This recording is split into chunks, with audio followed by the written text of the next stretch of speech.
Hey, donc bonjour tout le monde. Aujourd'hui, on se retrouve pour une nouvelle vidéo.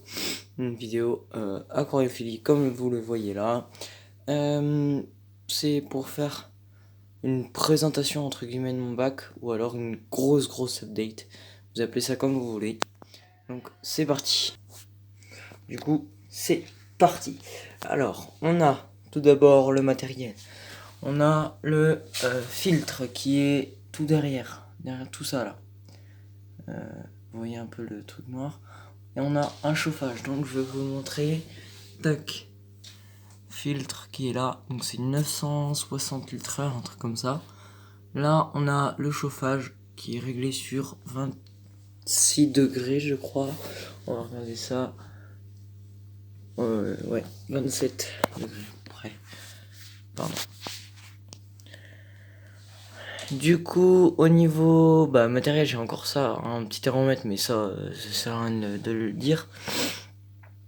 J'ai en déco, on va commencer par le substrat. J'ai une bonne couche de Manado. Hein. Alors, la couche de Manado, elle est pas mal. Voilà, donc j'ai une bonne couche de Manado. Ce que vous voyez pas, parce qu'en fait, il est encore la vitrelle, le fond de l'aquarium, il est à peu près là. Du coup, j'ai tout ça de Manado, donc ça, je trouve que c'est à peu près bien. J'ai aussi donc deux pierres. La deuxième, vous la voyez pas parce qu'elle est cachée par les plantes, elle est là. Voilà. Donc j'ai deux pierres. J'ai aussi une racine qui est là. Une racine araignée. Donc le pierre c'est des Hocostones. Excusez-moi, j'ai oublié de vous le dire. Niveau plante, j'en ai eu beaucoup parce que j'ai un projet entre guillemets de transformer ce bac en bac un peu low-tech. Donc avec juste la lampe et peut-être le chauffage parce que le chauffage sinon les poissons ils vont les poissons ils vont pas aller très bien. Donc du coup enlever la pompe. Mais du coup pour ça, pour que ça filtre très bien sans la pompe, il faut beaucoup de plantes. Du coup là je vais peut-être encore en rajouter parce que ceux-là elles sont pas très bien. Enfin elles vont pas. Je trouve qu'elles vont pas elles vont pas très bien. Mais du coup en plantes j'ai été en chercher dans un petit ruisseau, enfin dans une petite petite rivière. Donc dans la rivière j'ai trouvé 4 espèces de plantes. Donc du coup je les ai pris, j'en ai pris j'en ai pris beaucoup de cela, un peu de cela, là, et cela. Puis l'autre dans la corne du combattant. Du coup voilà, donc niveau des plantes, je connais quelques noms parce que ceux-là, je les ai pas encore identifiés. Ceux que j'ai été chercher en rivière parce que j'ai envie de... Pourquoi j'ai été les chercher en rivière? Parce que je veux faire l'aquarium le plus économique possible et le plus écologique possible.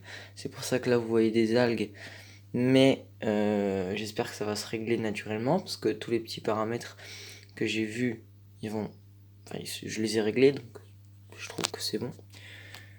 Donc voilà, du coup c'est parti pour les plantes. Donc là on a une plante, je ne sais pas ce que c'est comme, enfin le nom. Vous voyez, il y a plein d'algues là, ici sur les vitres. Après on a tout là-bas au fond, je ne sais pas non plus ce que c'est. Ici c'est une Valisneria. Là de la mousse de Java. Voilà. Là aussi, ici là. Voilà. C'est de la mousse de Java. Ici on a une Echinodorus.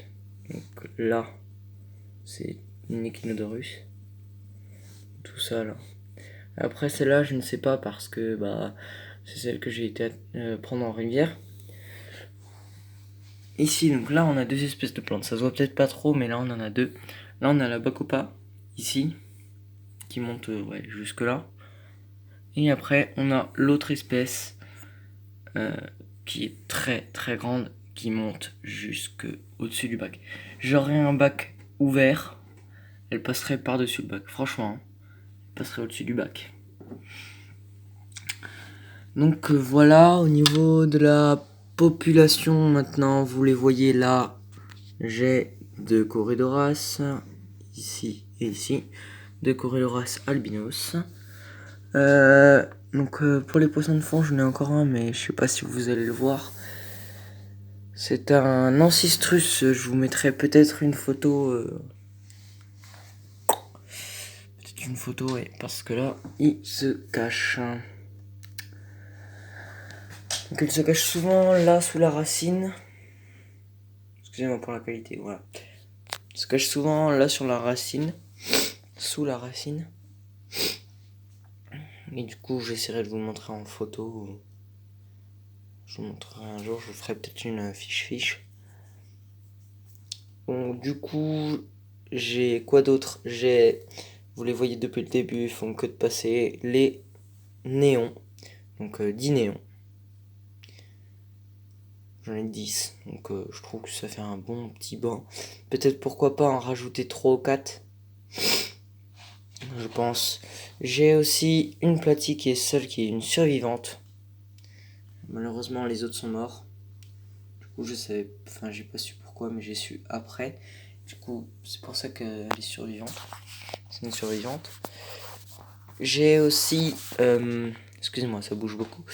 J'ai aussi donc 3 guppies mâles jaunes. Donc là, les 3 là. Un guppy mâle rouge. Et un guppy mâle bleu et rouge. Là. On ne voit pas très bien. Enfin, on va essayer de focus dessus. Non, on voit pas. C'est pas grave. Et puis ils font que de passer aussi dans la vidéo, depuis le début de la vidéo, les couples de Ramirezi. Donc moi j'ai un couple spécial un peu. J'ai le Ramirezi mâle qui est un peu couleur sauvage quoi, toutes les couleurs qu'on voit dans la nature. Et j'ai le Ramirezi femelle qui est un Ramirezi gold. Ma petite femelle qui est un gold. Elle veut pas se montrer mais ah voilà, nickel. Oh, bah. Ça va tout de suite. Ouais, là vous voyez bien le couple. Et du coup, voilà, c'est à peu près tout pour la population. J'ai Ah oui, j'ai des filles aussi, je vais essayer de vous les montrer. Souvent ils sont au-dessus des feuilles.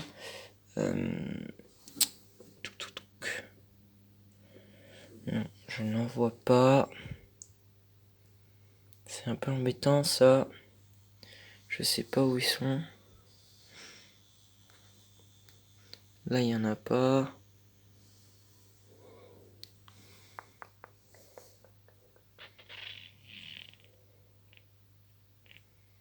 Ah si, là. Par contre il vole celui-là. Là vous le voyez pas trop bien. Il est là. En gros les filles c'est des escargots de 12 que tout le monde a quoi. En gros c'est ça, pour faire simple. Donc j'aimerais bien vous faire une fiche sur les néons, une fiche sur les guppies. En gros une fiche sur toutes les espèces que j'ai là. Comment je les maintiens, comment... Pour moi quel est leur caractère. Donc voilà, là, ils vont pas... Enfin c'est pas très simple par moment. Parce que j'ai failli avoir une ponte mais... Ils ont mangé leurs œufs, elle était juste là, derrière la grosse échinoderus. Mais malheureusement ils ont mangé leurs œufs. Du coup, vous allez peut-être dire oui, j'ai un problème d'algues. C'est normal, c'est juste que le taux de nutriments dans l'aquarium est plus fort que le taux de plantes. Du coup, en gros, pour faire simple, c'est que genre j'avais pas assez de plantes. Avant, j'avais juste l'échinoderus, la vallisneria, la mousse de Java et la bacopa. Mais en gros, pour faire simple, c'est qu'il n'y avait pas assez de plantes. Et du coup, là, j'avais toujours pas trouvé de remède naturel. Mais du coup, là, comme j'ai mis des plantes, je pense que ça va soit tout contaminer, j'espère pas. Soit ça va tout se régler normalement en quelques jours. Voire quelques semaines. Mais ça, c'est pas grave. S'il faut attendre un peu, ce n'est pas grave. Donc du coup voilà, c'est la fin de cette vidéo. N'hésitez pas à vous abonner, liker, partager, commenter. Ça fera toujours plaisir. Et surtout, donc abonnez-vous comme ça vous pourrez pas rater mes prochaines vidéos. Activez la cloche des notifications, ça fera toujours plaisir et vous pourrez encore moins rater mes vidéos. Parce que parfois YouTube il met pas les notifications alors que le youtubeur il envoie des vidéos, mais c'est pas grave. Donc du coup c'est la fin. Allez, ciao. Je vous laisse sur quelques images de mon aquarium.